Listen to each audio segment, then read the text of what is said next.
এই মানুষটা ভুল করে আচার ভর্তি একটি ড্রামে পড়ে গিয়েছিল আর তখনই ফ্যাক্টরিটা সিল করে দেওয়া হলো। 5 বছর পর দুজন ছেলে সেই ড্রামের ঢাকনা খুলে দেখে এক অলৌকিক ঘটনা, মানুষটা তখনও বেঁচে আছে। এটা দেখে দুই ছেলে ভয় পেয়ে গেল। বেঁচে থাকার জন্য সে আবার আচার বানানোর সিদ্ধান্ত নিল।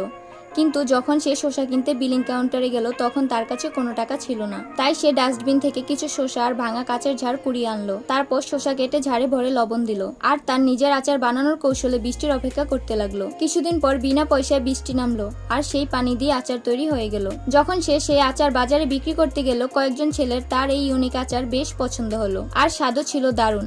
এভাবেই সে জীবনের প্রথম উপার্জন করলো। মানুষটা ছেলেদের বলল, কাল দাবাটা ফিরিয়ে দিও। পরের দিন যখন সে এলো দেখলো প্রচুর ভিড় লেগে আছে। তখন ছেলেটা তার আচার বানানোর ভিডিও ইন্টারনেটে পোস্ট করে দিল।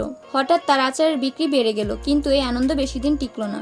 পরদিনেই স্বাস্থ্য বিভাগ থেকে এসে তার দোকান সিল করে দিল। যখন সত্যিটা প্রকাশ পেল তখন যারা তার আচার কিনেছিল সবাই তা ফেলে দিল।